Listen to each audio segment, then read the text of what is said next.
치우침 없는 공정한 뉴스를 전합니다. 강지원의 뉴스 정면 승부. 네, 오늘 하루 대한민국에서는 어떤 일들이 있었을까요? 오늘 있었던 주요 뉴스를 종합해드리는 강지원의 뉴스 정면 승부 7시 뉴스 포인트입니다. 오늘의 주요 뉴스를 꽉 채웠습니다. 강지원의 뉴스 정면 승부 뉴스 포인트. 네, 먼저 정치권 등 우리 사회에 있었던 일들을 살펴보겠습니다. 친절한 숙현 씨의 까칠한 뉴스, 시선 칼럼니스트 이숙현 씨 연결합니다. 안녕하세요. 네, 안녕하세요. 네, 이른바 김영란법 부정청탁 및 금품 수수를 금지하는 법안이죠. 오늘 제정안이 오늘 국회를 통과했네요. 네, 산통 끝에 결국은 통과가 됐습니다. 네. 우리 사회에 크고 작은 변화가 올 것으로 기대가 되는데요. 일단 주요 내용을 말씀드리면요. 이 공직자는 자신이나 배우자가 직무 관련성이 없다고 하더라도 100만 원을 초과하는 금품을 받게 되면 무조건 처벌을 받습니다. 네. 또 100만 원 이하 금품 수수는 직무와 관련이 있을 경우 최대 3천만 원의 과태료를 물게 했습니다. 이에 따라서 공직자 자신이나 배우자가 금품을 받았을 때는 이를 즉시 반환을 하고 또 소속 기관장에게 신고를 해야 됩니다. 그렇지 않으면은 직무 관련성, 후원 기금 이런 명목과 관계없이 3년 이하의 징역 또는 수수 금액의 5배에 해당하는 벌금을 내도록 했습니다. 네. 이 김영란법 취지 한마디로 공무원은 돈 받지 말라 이런 거였죠. 어제 여야가 담판을 통해서 최소한 기본 취지는 살린 것 같습니다. 그런데 사립학교라든가 언론사들이 포함된 할 것이냐의 문제를 가지고 논란이 많이 되지 않았었습니까? 네네. 결국 포함됐죠. 그렇습니다. 이 적용 대상도 대부분 정무위에서 통과된 원안이 유지가 됐다고 합니다. 이 공직자에는 공직 유관단체를 비롯해서요, 이 사립학교 교직원과 언론사 임직원이 포함됐습니다. 특히 언론사의 경우는 잡지사의 운송직과 인터넷사의 경비직 등도 대상이 됐습니다. 그리고 본회의 직전이었죠. 이 법사위원회는 사립교 이사장과 이사까지 그 대상에 추가적으로 포함시켰습니다. 네. 또 다른 논란이었던 가족의 범위, 민법상 가족의 범위가 너무 광범위하다 이런 지적을 받아들여서 배우자로 한정했습니다. 네. 자, 일부 내용에 대해서는 여전히 위헌 논란이 계속되고 있는데 어떤 내용입니까? 네, 이 법안 제정할 때마다 진통이 따르기 마련인데요. 김영란법도 피해갈 수는 없을 것 같습니다. 일단 그 부정청탁 유형을 인허가비리나 인사 개입 또 각종 행정행위 조작 등 15개로 정했고요. 여기에 7개의 예외 사유를 뒀다고 합니다. 하지만 이 부정청탁 개념이 자의적으로 해석될 수 있어서 이른바 형벌 명확성 원칙에 위배된다 이런 지적이 나옵니다. 또 직무 관련성 여부 문제 관련해서는 또 헌법상 과잉금지 원칙에 위반될 수 있다 이런 주장도 여전히 나오고 있습니다. 네, 다른 한편에서는 검찰에 지나치게 많은 권한을 주게 되는 거 아니냐라고는 지적도 나오고 있다는데 그건 무슨 이야기인가요? 네, 이미 이른바 무소불위의 권력을 행사한다는 검찰에 또 다른 칼을 쥐어줬다 이런 비판적 시각도 있습니다. 민변의 박주민 변호사는 이런 얘기를 했습니다. 이 100만 원 초과 시 직무 관련성을 검찰이 따지지 않게 됐지만 검찰의 중립성이 보장되지 않은 상황에서는 수사 개시 자체를 검찰이 얼마든지 선별할 수 있다고 지적했습니다. 다시 말해서 검찰의 표적 수사나 자의적인 법 집행 등이 발생할 가능성이 있다 이런 주장이 나오고 있는 겁니다. 또 언론과 사교직원 등을 포함시키면서 이 형평성 문제가 제기됐는데요. 예를 들면 천문학적인 공적 자금, 한마디로 세금이 투입되는 은행 임직원 등은 빠져 있다 이런 지적도 나오고 있고요. 특히 정권의 비판적인 언론에 대한 수사를 통해서 이른바 재갈 물리기에 악용될 수 있다 이런 주장도 나오고 있습니다. 담배값에 이 경고 그림을 넣는 것을 의무화하는 내용, 그런 내용의 법률안이 법사위에 넘어갔는데요. 법사위에서 제동이 걸렸다는데 이건 또 무슨 소식입니까? 이 국민 건강 걱정한다는 나라에서 어떻게 이런 법이 무산될 수 있는지, 보류될 수 있는지 참 의아한데요. 일단 오늘 법사위 전체 회의에서 이 담배값에 경고 그림을 넣는 것을 의무화하는 국민건강증진법 개정안은 처리되지 못했습니다. 새누리당 김진태 의원이 좀 더 논의할 필요가 있다 이렇게 딴지를 걸어서 결국 보류됐다고 합니다. 이 담배 가격만큼이나 경고 그림은 이 금연 정책에 효과가 있다는 지적이 있는데요. 네. 그간 이런 문제가 발생할 때마다 이 한국금연운동협의회 등 일각에서는 이 금연의 가장 효과적인 방법이 경고 사진을 넣는 건데 이 담배 회사의 로비와 농간에 국회의원이 흔들리고 있다 이렇게 주장하기도 했었죠. 이 상황을 보는 흡연가들은 또 흡연가대로 불만일 것 같습니다. 네. 조금 전에 이상민 법제사법위원장 인터뷰를 했는데요. 4월 국회에서는 통과시키겠다고 합니다. 지켜봐야죠. 그러니까, 예. 담배값 경고 그림 의무화는 2002년 이후에 11번이나 관련 법안이 발의됐다는 거 아닙니까? 네. 근데 번번이 무산됐다는 건데요. 네. 이번엔 될까요? 4월 달에 하겠답니다. 네, 13년 동안 국회 벽을 넘지 못했었는데 사실 이번에 좀 가능성이 있어 보였죠. 왜냐하면 청와대가 지난달에 담배값 경고 그림 의무화를 중점 법안에 포함시키겠다 의지를 보였고 또 보건복지부 장관 역시 2월 국회 최우선 과제로 삼겠다 이렇게 얘기를 했는데요. 말씀하신 것처럼 일단 4월을 기대해봐야 될 것 같습니다. 네. 유기준 해양수산부 장관 후보자가 이명박 정부 시절에 해양수산부를 폐지하는 정부조직법 개정을 공동 발의했던 것으로 나타났다는 보도가 있네요. 네, CBS 보도인데요. 2008년 1월에 발의됐던 정부조직법 개정안 통과로 당시 해양수산부는 같은 해 폐지됐었다가 이번 박근혜 정부 들어선 이후에 5년 만에 부활된 바 있습니다. 그런데 이 해양수산부 폐지에 앞장섰던 유 후보자가 해당 기관의 수장을 맡는 것이 적절한가에 대한 논란이 예상된다는 게 보도의 취지입니다. 한편 그 해수부의 조직 안정화 문제에 대해서 여러 가지 지금 얘기들이 나오고 있는데요. 예를 들어 초대 해수부 장관이었던 윤진숙 전 장관은 여수 기름 유출 사고 당시에 부적절한 언행으로 사실상 10개월 만에 해임된 바가 있었습니다. 또 그 이후에 이주영 전 장관은 그 세월호 참사 수습을 하다가 역시 임기를 10개월도 채우지 못했습니다. 만약에 이번에 유기준 후보자가 장관이 됐는데 만약에 내년 4월에 총선에 나올 경우에 역시 10개월 장관이 되는 것이 아니냐 이런 농담 아닌 농담이 나오고 있다고 하는데요. 네. 이 해수부의 잔혹사가 언제까지 이어질지 관심입니다. 네. 개발도상국 지원 문제를 놓고서 우리나라 정부 부처 사이에서 국제회의장에서 말다툼까지 벌였다라고 하는 사실이 감사 결과 뒤늦게 드러났다는데 이게 또 무슨 소린가요? 네, 이 개발도상국 발전을 위해서 국제사회는 뭐 우리나라를 포함해서 이 공적 개발 원조 ODA라고 하죠. 이 원조 사업을 하고 있는데요. 감사원에 따르면 이렇습니다. 지난 2012년 12월에 우리나라 ODA 평가 보고서 검토를 위한 이 파리 국제회의장에서 기획재정부가 외교부와 사전 협의 없이 보고서 수정을 요청했다고 합니다. 여기에 또 우리 외교부가 문제를 제기하면서 공개적으로 말다툼을 벌였다고 합니다. 양측은 회의가 끝난 뒤에도 이 전쟁을 이어갔는데요. 그 회의 의장에게 각자 연락을 취해서 의견을 굽히지 않았다고 합니다. 이 뭐 오른손이 하는 일을 왼손이 모르게 하라 뭐 이것도 아니고 다들 왜 이들을 이러시는지 모르겠습니다. 어쨌든 감사원은 유성 원조를 맡은 기재부와 무상 원조를 맡은 외교부가 사전 협의 없이 각각 사업을 추진해서 갈등을 빚는 등 국내외 신인도를 하락시키고 있다 이렇게 지적했습니다. 네, 수고하셨습니다. 감사합니다. 감사합니다. 네, 시사 컬럼니스트 이숙현 씨였습니다.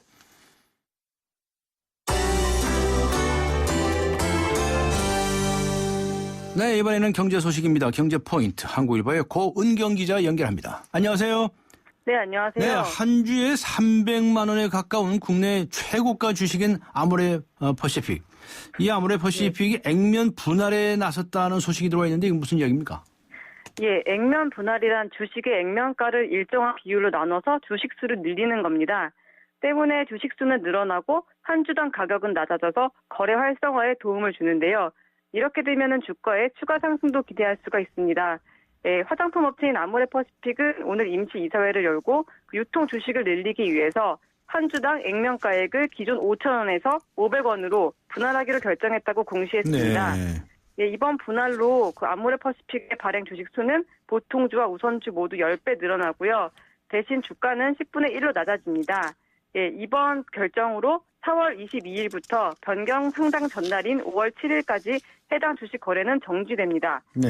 2006년 6월 상장 당시만 해도 한 주당 주가는 37만 5천 원이었는데요. 4년 만인 2010년에는 100만 원을 찍더니 작년 8월에는 200만 원을 돌파했고 그 지난달 24일에는 장중한테 300만 원까지 치솟았습니다.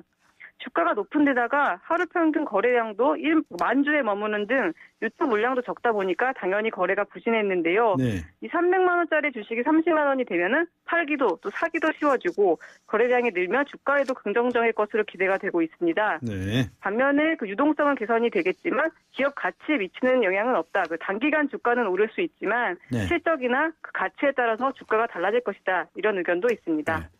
한국 사람 절반 이상이 신문 초콜릿보다 모바일 인터넷이 더 중요하다고 생각한다라고 하는 이런 조사 결과가 발표가 됐네요. 무슨 이야기입니까?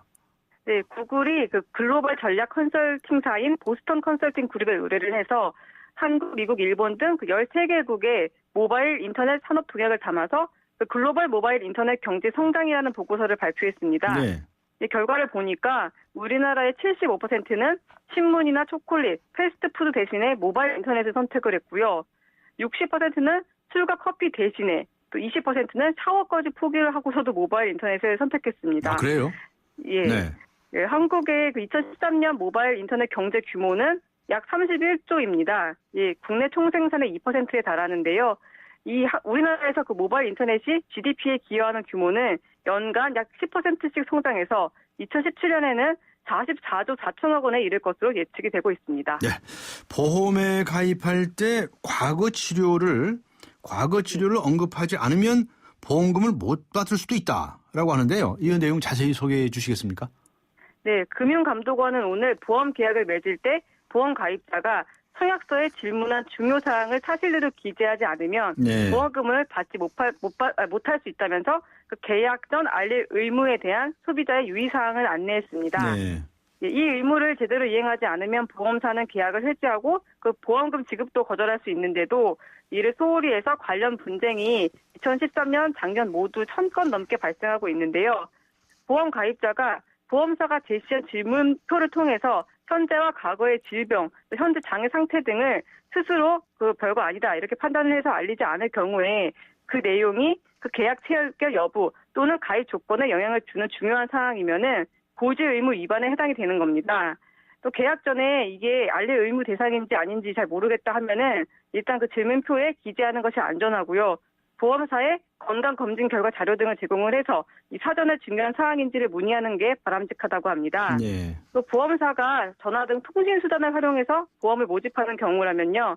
보험사 상담원이 그 질문의 청약서 질문표를 대체하기 때문에 상담원의 질문에 사실대로 답장하셔야 되고요. 또 보험 설계사한테 알리는 것으로는 충분하지 않고 반드시 그 청약서의 질문표를 통해서 고지를 해야지 분쟁을 피할 수 있다는 게 금감원의 조언입니다. 네, 그렇군요. 잘 알겠습니다. 고맙습니다. 예, 감사합니다. 네, 한국일보의 고은경 기자였습니다.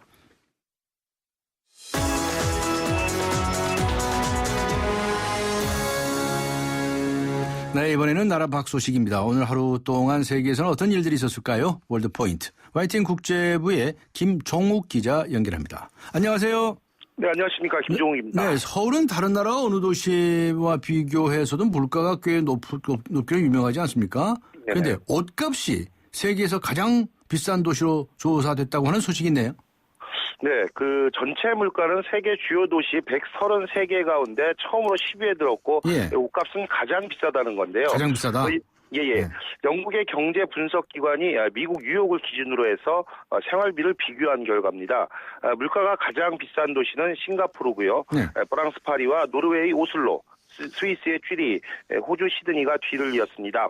아시아에서는 전체 1위인 싱가포르를 빼면은 서울과 홍콩이 10위 안에 들었는데 두 도시 모두 처음으로 10위권에 진입한 겁니다. 네.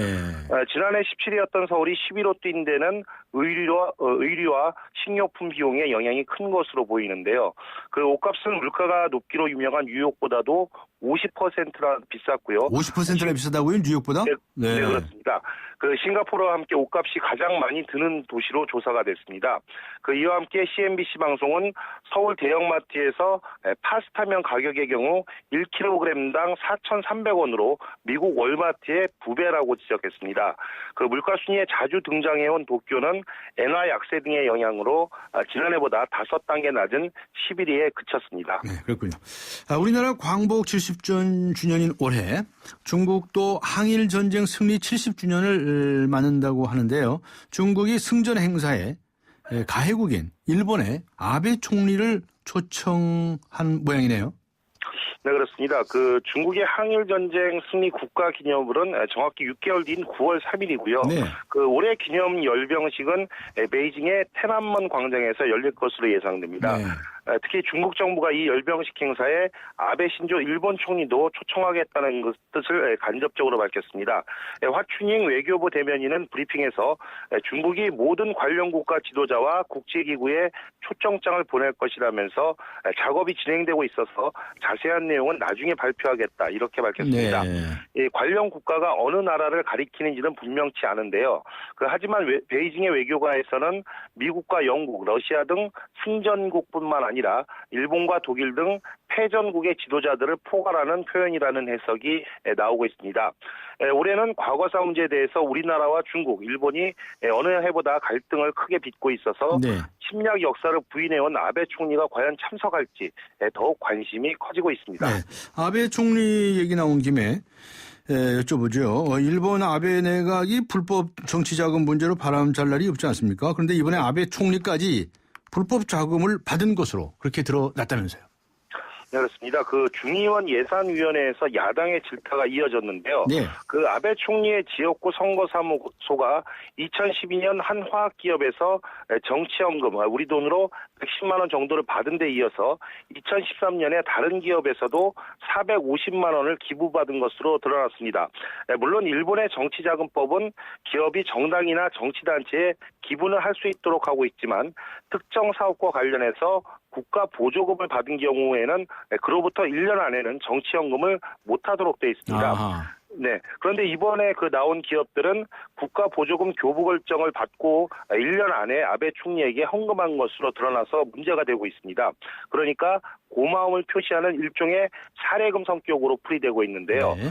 아베 총리 외에도 현재 내각에서 불법 정치자금 의혹에 쌓인 강요는 아베 총리 외에 총리의 최측근인 문부과학상을 비롯해서 무려 5명이나 됩니다. 이들 강요는 모르쇠로 일관하다가 연일 사제 기자회견을 되풀이하는 총국을 빚고 있습니다. 여당은 야당에도 불법 정치 헌금 문제가 있다면서 물타기를 시도하고 있지만 여론이 계속 나빠지고 있어서 아베 정권의 위기감이 계속 커지고 있습니다. 네, 알겠습니다. 고맙습니다. 네, 감사합니다. YTN 국제부의 김종욱 기자였습니다.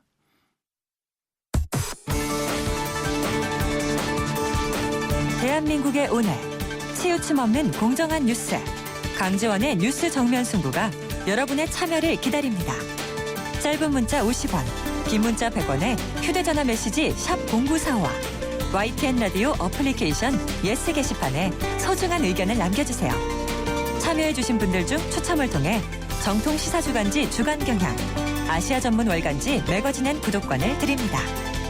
뉴스 정면 승부는 여러분의 참여로 완성됩니다. 대한민국의 오늘 강지원의 뉴스 정면 승부.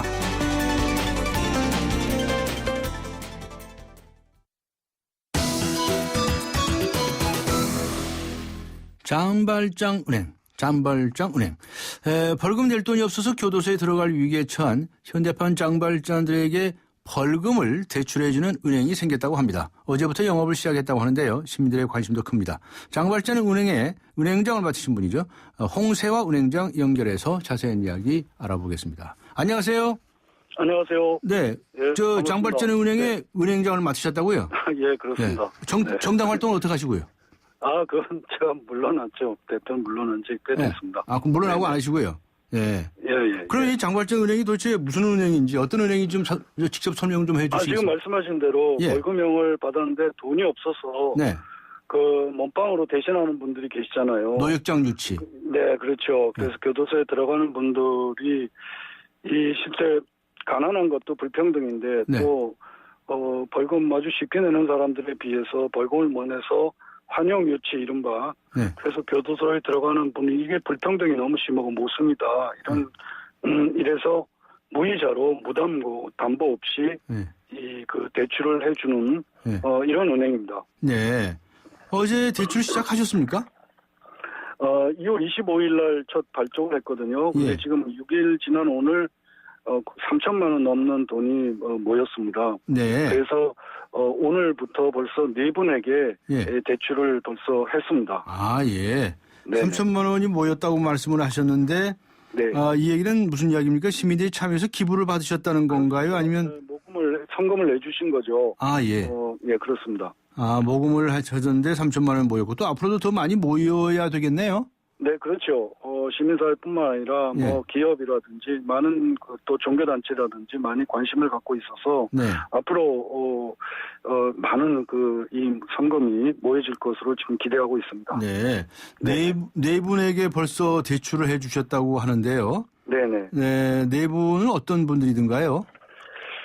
오늘 네 분인데요. 예. 남자분이 3분이고 여자분이 1분입니다. 아하.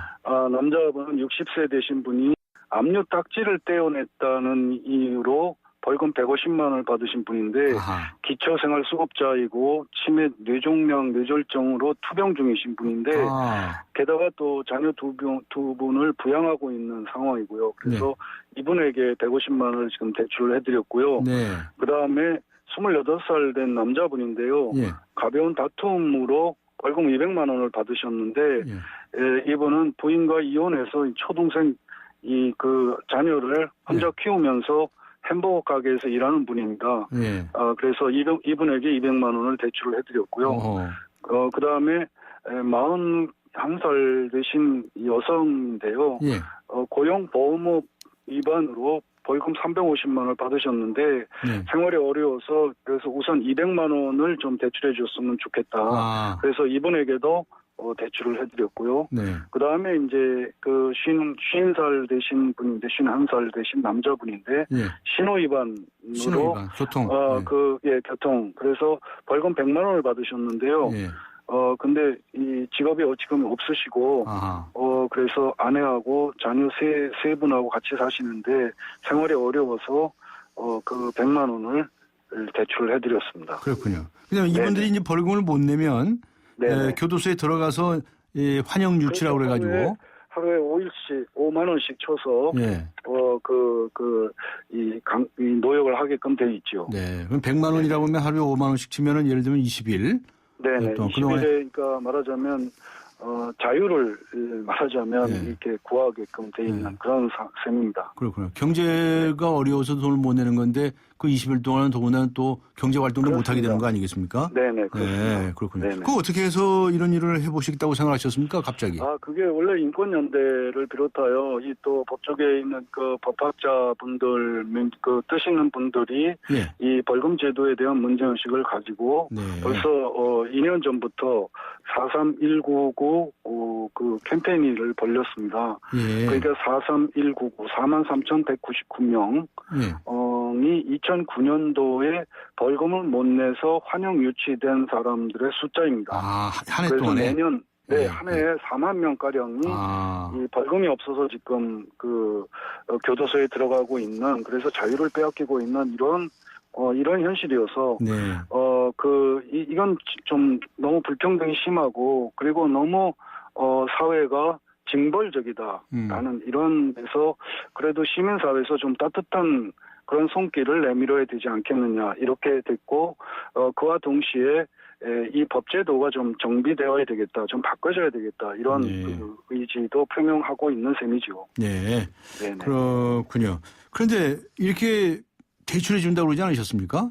네네. 그렇습니다. 어디까지나 이제 무이자로 대출하니까 나중에 갚아라라고 하는 것인데요. 네네. 무슨 이 상환 조건 같은 게 혹시 없나요? 예를 들면 뭐 언제까지? 일단은 이제 300만 원이 한도고요. 많이 이렇게 할 수는 없고 300만 원이 한도이고 기본은 6개월 동안은 거치하고 그 다음에 1년간에 걸쳐서 분납하라 해 주십사라는 것이 저희 이제 요청인데요. 조금씩 이렇게 나눠서. 네네, 그렇습니다. 지금 이제 4분을 지금 이미 이제 대출을 해드리면서 그랬는데 이 대출 받으신 분에 따라서는 바로 다음 달부터 조금이라도 갚아 나가겠다 이렇게 말씀하시고 계시거든요. 그런 분도 계세요? 네네, 그렇습니다. 예, 그렇군요. 네네. 그런데요, 이 참 고약한 질문인지 모르겠는데, 만약 그러다가 못 갚으면 어떡합니까? 그러니까 이 대출 물론 이제 갚아서 또 그 돈이 다시 또 벌금으로 또 환영 유치되는 분을 다시 또 자유를 드리고 이렇게 돼야 되는 것을 바로 그분들에게 좀 인식시키는 것이 대단히 중요하겠죠.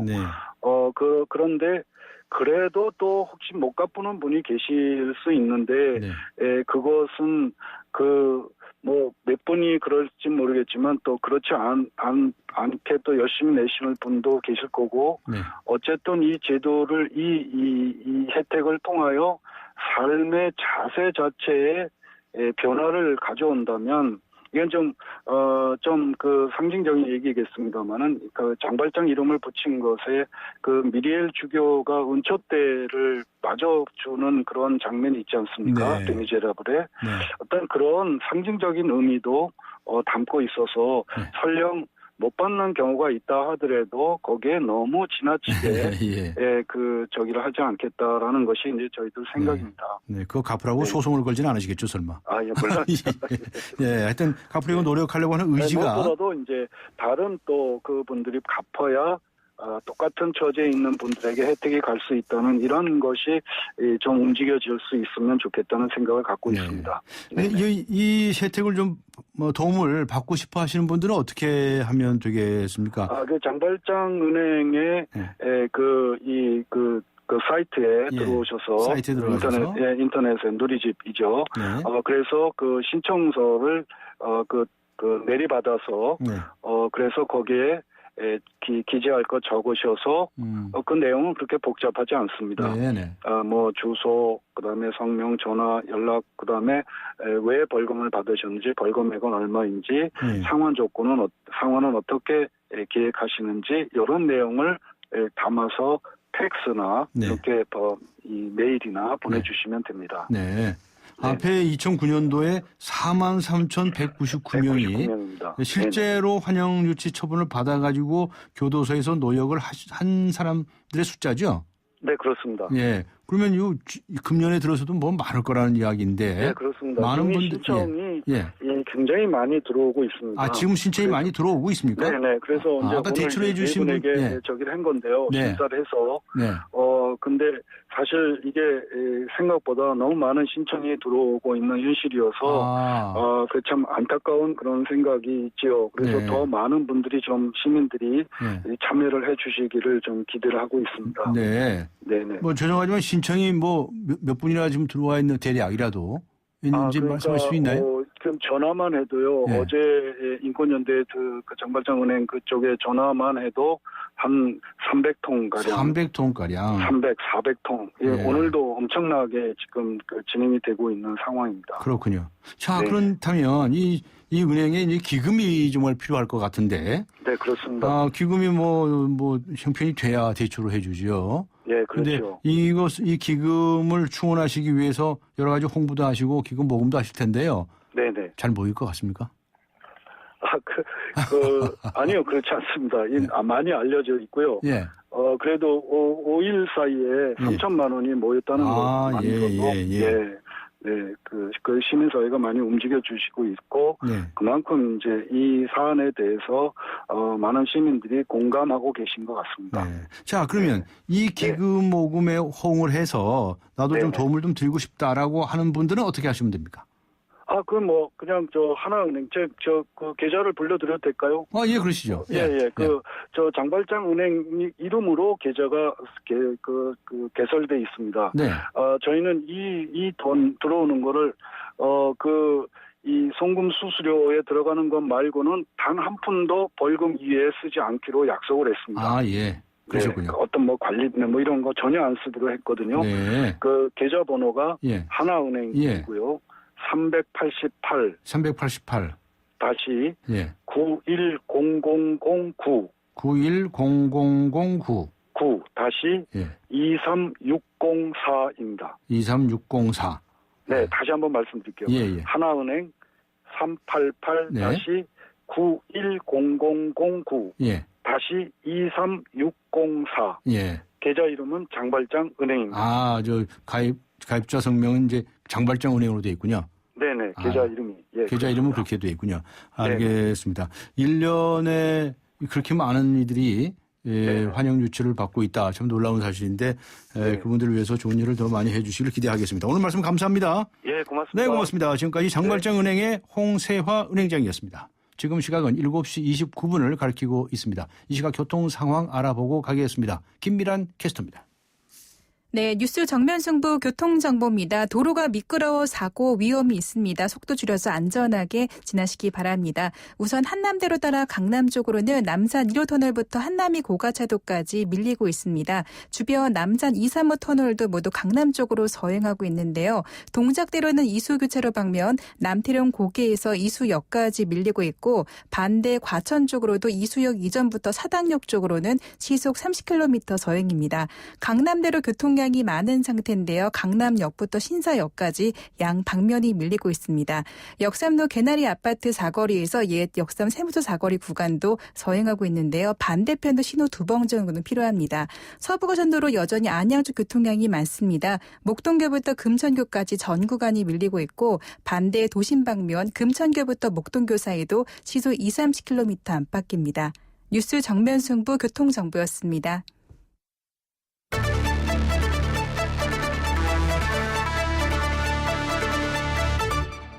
네, 오늘의 뉴스 생각하기 주제는요.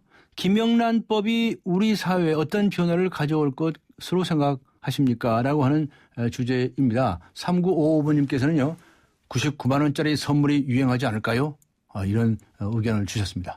7787번님께서는요. 그동안 향을 제공받는 걸 당연하게 생각했던 공직자들에게 강력한 경고가 될 수 있는 법입니다. 제대로 시행되기를 기대합니다. 라고 적어주셨고요. 1220번님께서는 신고자 포상제도가 활성화돼서 연예인 따라다니듯이 공직자들도 감시가 필요하다고 생각합니다. 신고자 포상제도. 비슷한 제도가 있긴 있죠. 네. 짧은 문자 50원, 긴 문자 100원의 유료 문자입니다. 우물정 0945, 우물정 0945번으로 의견 보내주시기 바랍니다. YTN 라디오 어플리케이션 예스 게시판에 의견을 남겨주셔도 됩니다. 잠시 후 뵙겠습니다. 서양 고전음악을 완성시킨 천재 작곡가 악성 베토벤. 그의 음악적 잠재력을 일깨워준 사람은 스승인 크리스티안 네페 선생님이었습니다. 네페 선생님은 지루한 이론과 반복적인 연습을 강요하지 않았습니다. 이탈리아와 프랑스, 독일의 유명한 오페라를 감상할 기회를 마련했고 어린 베토벤이 음악에 대해 더 깊이 느끼고 생각할 수 있도록 이끌었습니다. 가르치는 것이 아니라 깨우치는 교육, 아이들의 잠재력을 활짝 꽃피우는 우리 교육의 희망입니다. 이 캠페인은 I am the key, 눈높이 대교와 함께합니다. 강지원의 뉴스 정면 승부.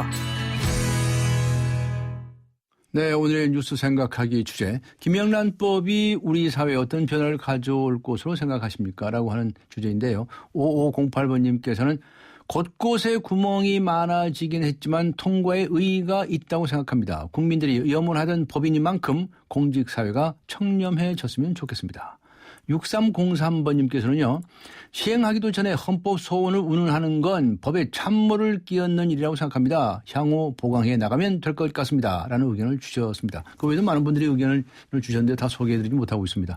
짧은 문자 50원, 긴 문자 100원의 유료 문자입니다. 우물정 0945, 우물정 0945번 또는 YTN 라디오 어플리케이션 예스 게시판에 글을 남겨주시기 바랍니다. 추첨을 통해서 정통시사 주간지 주간경향 그리고 아시아 지역 전문 월간지이죠. 매거진 N 구독권 보내드리겠습니다. 강지원의 뉴스 정면 승부 4부 들어갑니다.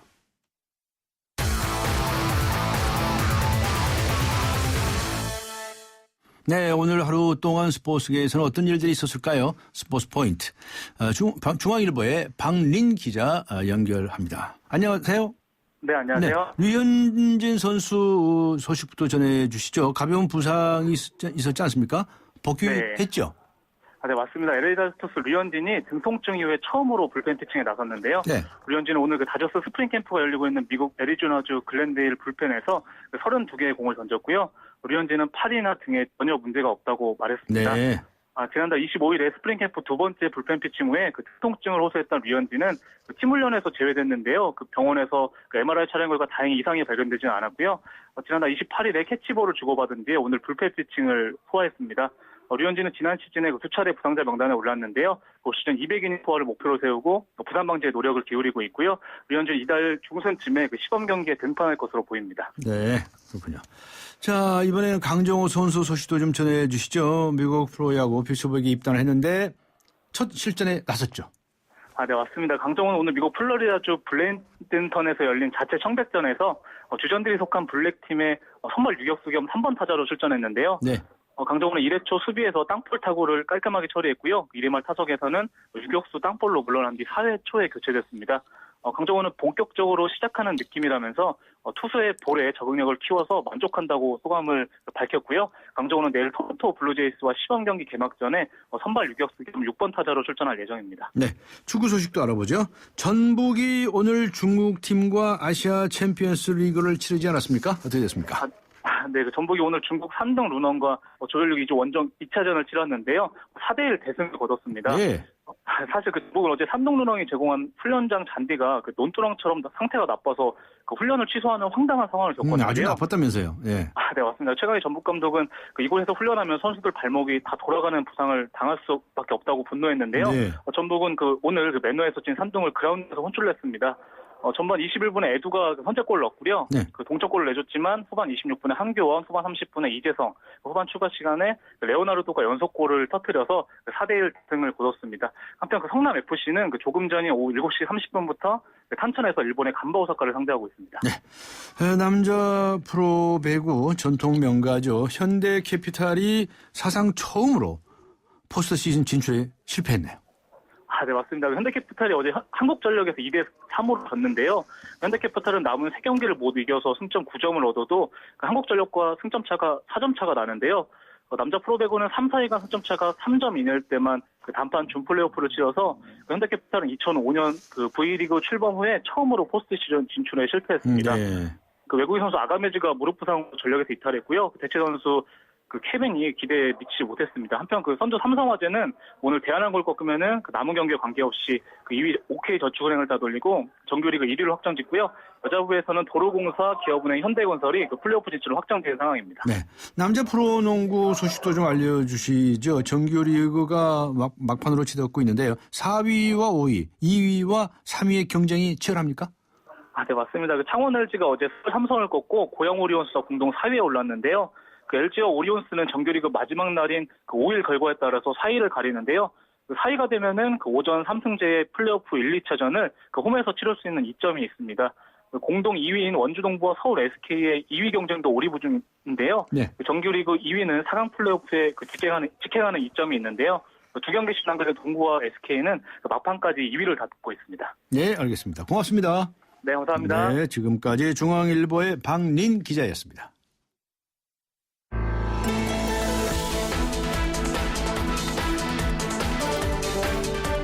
세상을 바꾸는 정면 승부.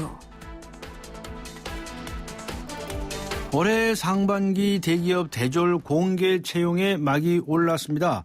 하지만 최근 전경련의 조사에 의하면 우리나라 대기업 중 65%는 아직까지 상반기 대졸 신규 채용 계획을 확정짓지 못했다고 합니다.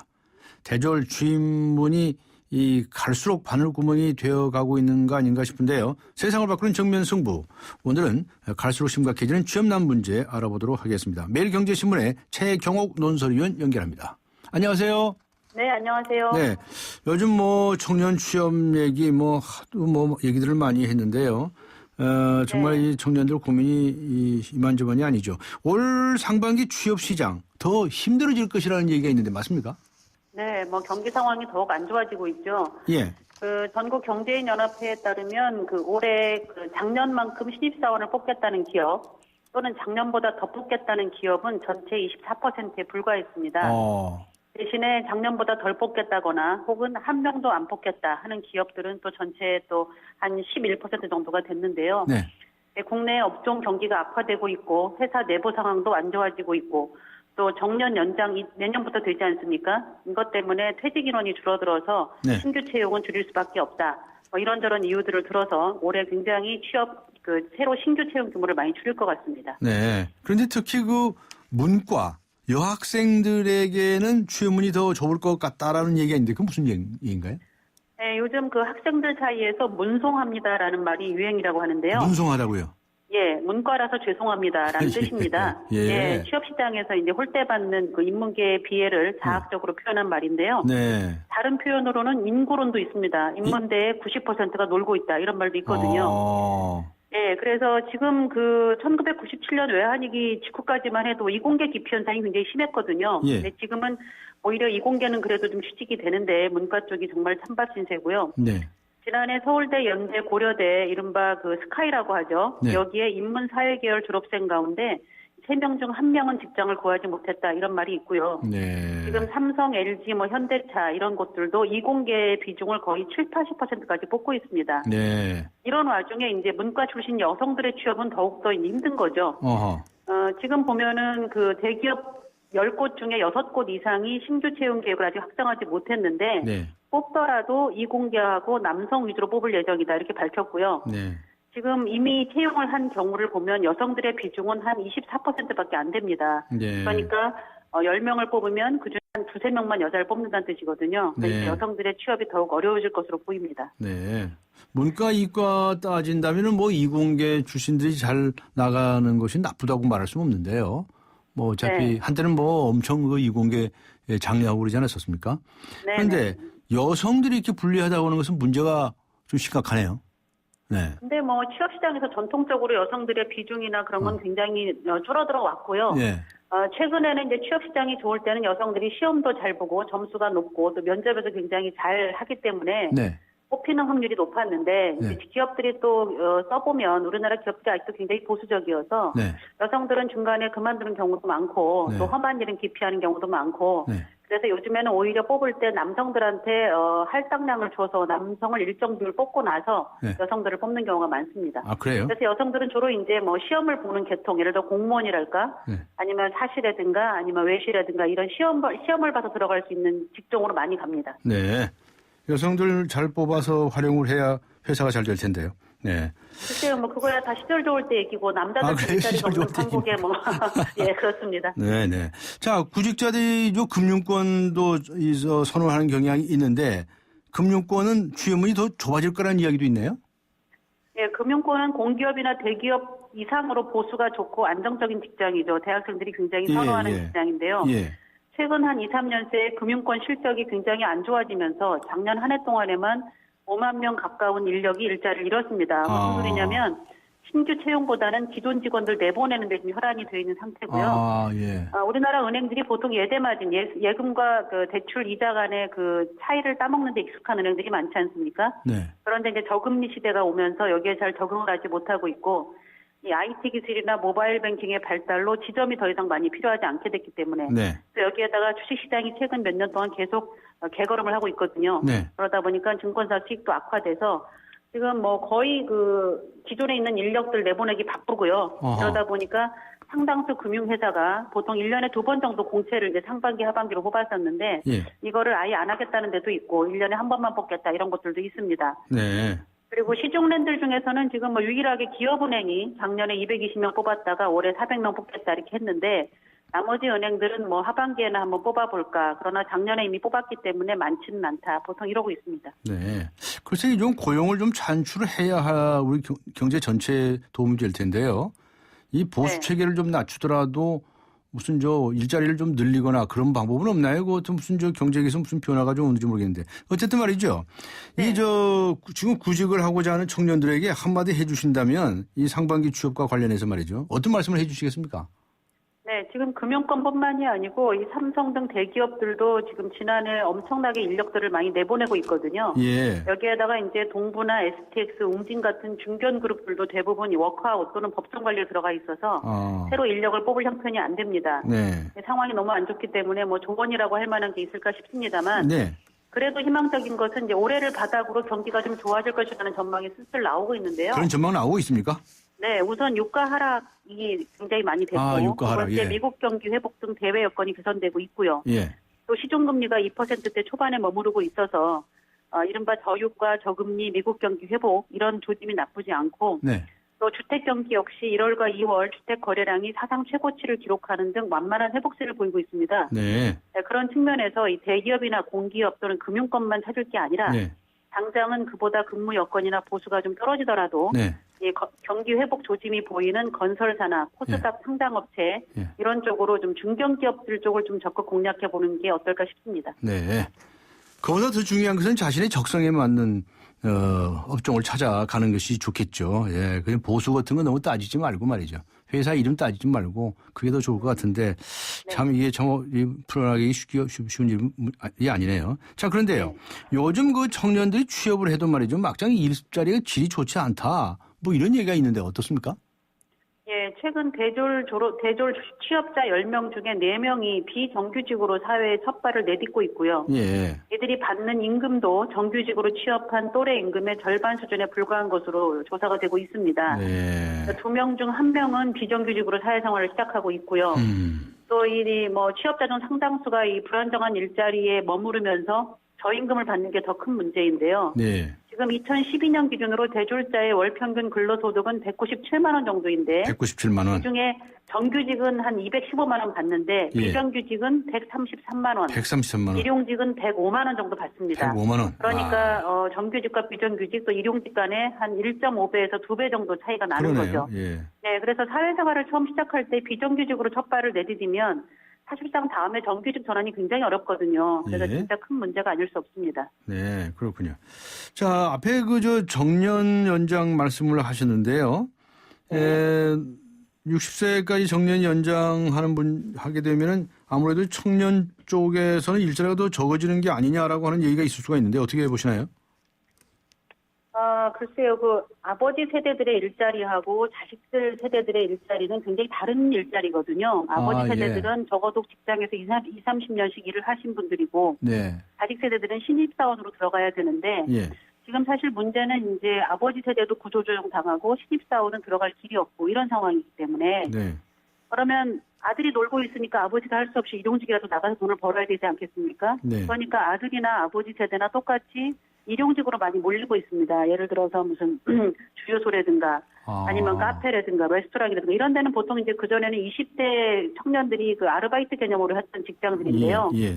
요즘에는 중장년층도 그런 일자리를 찾아서 열심히 또 구직서를 내는 상황이고요. 네. 우리나라가 지금 보면은 실업자 수가 지난해 93만 7천 명인데 2000년 이후 14년 만에 최고치입니다. 네. 그 중에서도 20대, 그러니까 20살부터 29살, 그리고 청년층이라고 하는 15살부터 29살까지의 실업률이 이 통계 기준 사상 최대치를 기록했거든요. 그러니까 이런 와중에 이제 젊은 애들이 대학까지 졸업했는데 취직을 못하니까 50대와 60세 이상 아버지들이 이제 또 나이 든 몸을 이끌고 은퇴를 했다가도 다시 일자리를 찾아 나서거나 작은 돈이나마 벌어보려고 일용직으로 나서거나 이런 일들이 벌어지고 있어서 오히려 지난해 취업자가 한 53만 명 정도 늘어났는데 이 중에 43만 명이 50대 이상이었습니다. 그래서 아주 사실은 우리나라 이 고용 구조가 굉장히 모든 세대에 있어서 아주 안 좋아지고 있다. 그렇게 볼 수 있겠습니다. 그렇군요. 네. 지금 취업을 준비하는 학생들 아버지 세대, 이른바 이제 베이비 부모 세대가 되겠죠.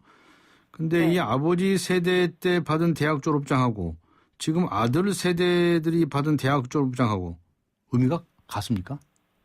많이 다르죠. 이 베이비 부모 세대에 우리나라에서는 대학에 진학하는 비율이 20% 정도밖에 안 됐습니다. 그런데 지금은 한때 80%가 넘었었고요. 지금 조금 줄어들어서 70%대거든요. 그러니까 10명 중에 7명은 대학을 가니까 대학 졸업장의 희소 가치가 떨어진 게 맞고요.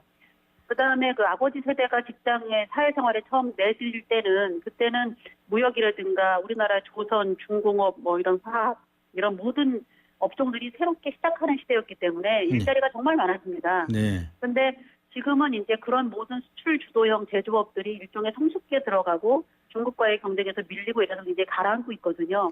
그런데다가 이제 이 산업들을 대체할 수 있는 금융이나 서비스 분야의 일자리는 거의 생겨나지 않고 있기 때문에 그런 부분에서는 지금 졸업을 해도 자기들 눈높이에 맞는 직장을 구하기가 너무나 어려운 겁니다. 네, 그렇군요.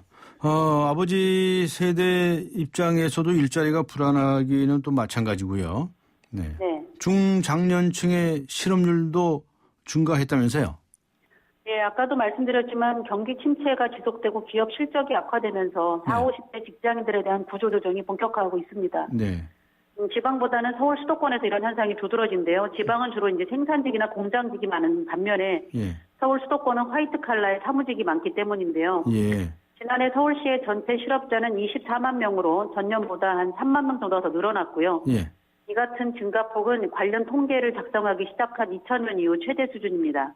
네. 특히나 이제 중장년이라고 그러죠. 30세부터 59세까지 예. 실업자는 12만 3천 명으로 전년보다 1만 명 늘었고요. 예. 60세 이상 실업자도 3천 명이 더 늘었습니다. 네. 앞에도 말씀하셨지만 55세 이상의 취업자가 전년 대비해서 늘었다고 하지 않으셨습니까? 네. 네. 이 55세 이상 세대가 일명 베이비 부모 세대인데요. 예. 이 베이비 부모 세대의 취업자 수는 지난해 111만 5천 명으로 한 48만 명이 늘었습니다. 네. 이거는 퇴직 후에도 다시 일하는 사람 또는 일할 수밖에 없는 사람이 급증했기 때문인데요. 네. 네. 일반적으로 월급쟁이들의 꿈은 이제 한 직장에서 한 30년 일하고 네. 정년 퇴직해서 좀 여행이나 다니고 이러면서 편안하게 노후를 보내는 거 아니겠습니까? 예. 근데 이제 현실 여건이 이렇게 쉴 수 있게 해주지를 않으니까 할 수 없이 일을 하러 나오는데요. 일단 국민연금을 30년 넘게 부어도 원래 자기가 받던 소득에 비하면은 40%도 채 안 되고요. 네. 여기에 이제 한창 애들 앞으로 돈 들어갈 때가 많을 때 뭐 보통 직장에서 떨려나고요. 네. 또 대출금 갚아야죠. 애들 결혼시켜야 되죠. 뭐 이런 거 저런 거 생각하면 은퇴를 해도 편히 쉴 수 있는 상황이 안 되는 겁니다. 네. 그래서 주변에도 보면은 30년 가까이 직장 생활을 하고 뭐 공장이나 편의점이나 경비원, 주유소 이런 그 돈을 좀 적게 받더라도 또 몸이 힘들더라도 다만 몇 푼이라도 벌기 위해서 애쓰시는 분들이 정말 많습니다. 네. 네, 지난해 통계를 보면은요. 재취업한 베이비 부모의 한 절반 정도가 임시 일용직으로 일하고 있는 것으로 나타나 있습니다. 네. 네. 그렇군요. 자, 어쨌든 이 실업률이 증가하고 있는 것만은 사실인데 그런데 왜 기업들은 사람을 이렇게 안 뽑느냐 이렇게 물어봐도 됩니까? 안 뽑는 게 아니라 못 뽑는 거죠. 못 뽑는 겁니까? 예, 그동안 우리나라는 뭐 수출 위주의 중후장대형 제조업으로 성장을 해왔습니다. 예. 조선, 철강, 석유화학, 전자, 반도체, 자동차 뭐 이런 게 대표적인데요. 예. 계속 금융업이나 서비스업으로 이 산업 구조를 고도화해야 된다 이런 필요성 계속 제기를 했는데 예. 지금까지도 서비스 산업 기본법이나 의료법이나 관광진흥법 이런 것들이 이 국회 통과가 안 되고 있지 않습니까? 대표적인 예를 들면 내국인 카지노인 강원랜드가 현지에서 고용한 인원이 6천 명인데요. 예. 이 사북 고한 태백 지역에서 강원랜드가 없었다면 그쪽에서 대학도 나오고 고등학교 나온 청년들에게 일자리가 있었겠는지. 네. 물론 이 내국인 카지노를 더 허용해야 하느냐 굉장히 논쟁적인 주제입니다만 지금처럼 일자리가 생기지 않는 상황에서는 이제 다만 뭐라도 좀 해야 되지 않겠느냐 하는 안타까움이 있고요. 네. 이 관광진흥법으로 호텔들을 더 지어서 중국인들도 유치하고 일자리 만들자 이런 것도 있고요. 네. 또 의료법 역시 공공의료는 유지하면서 외국의 대형 병원들을 유치해서 일자리를 만들어보자 이런 것들인데 이런 것들이 지금 하나도 통과가 안 되고 뭐 대기업만 위하는 법이라든가 의료 민영화에 물꼬를 틀 거라든가 이런 여러 가지 이 진영 논리에 갇혀서 통과가 안 되고 있습니다. 네. 지금 우리나라 서비스 분야 가운데 법률, 교육, 금융, 의료, 방송 이런 분야가 대표적인 쇄국 산업으로 꼽히고 있는데요. 네. 이들 부분을 좀 더 과감하게 개방해서 일자리를 만들어야 되는데 네. 지금 계속 규제만 해대니까 경쟁력은 안 키워지고 외국 업체들은 뭐 들어오기는커녕 더 나가고 이런 상황입니다. 네. 그런데 지금 뭐 지금의 이 난국을 타개하는 문제를 그 법 몇 개에다만 의존할 수는 없을 거고요. 기본적으로는 기업들이 살아나야죠. 예. 네. 그런데 요즘 기업들이 옛날처럼 그 기업가 정신 같은 게 없지 않느냐 하는 그 지적을 하신 분도 있더라고요. 예? 네, 뭐 기업가 정신으로 돌파하기에는 경쟁 상황이 너무나 치열하니까요. 네. 뭐 삼성, 현대나 이런 대기업들이 몇 년 동안은 잘 버텨줬는데요. 네. 지금은 사실 글로벌 경쟁이 너무 치열해서 언제 무슨 일이 벌어질지 모르는 상황이고 네. 잘 나가던 삼성전자도 샤오미 한 방에 졸지에 중국 시장에서 나가 떨어지지 않았습니까? 네. 뭐 현대차도 지금 엔저 때문에 일본 제조업체들의 가격 공세에 시달리느라고 정신이 없고요. 네. 여기에 조선, 철강, 석유화학, 정유 할 거 없이 지금 다 재코가 석답니다. 적자를 수조 원씩이나 내고 있는 상황이고요. 네. 그래서 사실은 뭐 기업들한테 기업가 정신이나 뭐 왜 안 뽑냐를 물어보기 전에 네. 기업들이 정말 앞으로 몇 년이나 더 살아남을 수 있을지를 정말 걱정해야 될 그런 상황이고요. 네. 이런 상황에서는 사실은 뭐 기존에 있는 일자리도 유지를 못할까 봐 걱정이 되는 상황입니다. 네, 어쨌거나 지금 미래 세대인 청년층의 이 체감 실업률이 20%가 넘는다는 통계가 있는데 네. 정말 국가 비상 상황이고요. 네. 정부가 그동안 이제 고용률 70% 달성이라는 이 숫자에 치우쳐서 네. 주로 시간제 단기 일자리를 양산하는 데 주력했거든요. 네. 근데 이런 일자리들은 사실 지속 가능하지도 않고 일을 하면 할수록 사람을 더 비참하게 하는 그런 문제점이 있습니다. 네. 그래서 보수도 좋고 근무 환경도 좋고 오래 일할 수 있는 그 양질의 일자리를 어떻게 만들 것이냐. 네. 지금 경제 상황에서 쉽지는 않지만 네. 그래도 아까 말씀드렸듯이 교육이나 금융, 관광, 서비스 이런 쪽에서 대대적인 규제 개혁을 통해서 네. 시장을 새롭게 키우는 그런 수밖에 없다고 생각합니다. 네. 규제도 당연히 풀어야 되겠죠. 그런데도 불구하고 지금 이 상당한 이 대기업들에는 현금을 은행에다 쌓아놓고 우선 투자를 안 한다는 비판도 여전히 존재하거든요. 그것에 대한 답은 내놔야 되지 않겠습니까? 근데 이제 대기업들이 또 변명이 또 현금을 많은가요? 쌓아놓고 있다고 한들 네.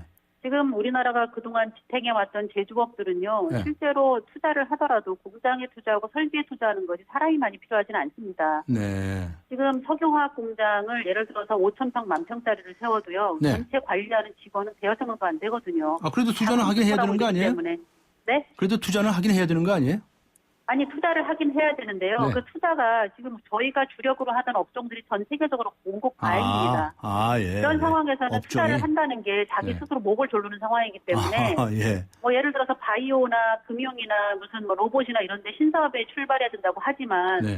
신사업 쪽에 가서 성공한다는 보장도 없지 않습니까? 저희가 네. 태양광에 우르르 가서 투자했다가 다 망한 게 엊그제거든요. 네네. 그러니까 기업들 입장에서도 기술이 너무 빨리 변하고 시장이 너무 급변하기 때문에 네. 섣불리 뭐 10년, 20년짜리 앞을 내다보고 투자를 하기가 어려운 그런 측면도 있습니다. 알겠습니다. 오늘 말씀 시간 관계상 여기까지 듣도록 하겠습니다. 고맙습니다. 네, 감사합니다. 매일경제신문의 최경옥 논설위원이었습니다.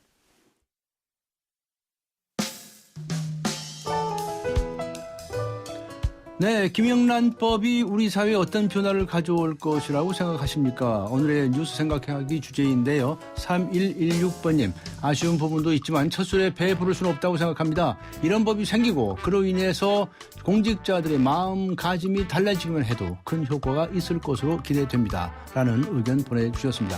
많은 분들께서 의견을 보내주셨는데요. 감사의 말씀을 드리면서 휴대전화 끝자리 3116번님께 주간 경향을, 그리고 1220번님께 매거진 N 구독권 보내드리겠습니다. 지금까지 프로듀서 신아람, 기술감독 남현민, 장시아, 작가 이면 김민경, 그리고 진행의 강재훈이었습니다. 3월 3일 화요일, 오늘 강전의 뉴스 정면 승부 모두 마치겠습니다. 고맙습니다.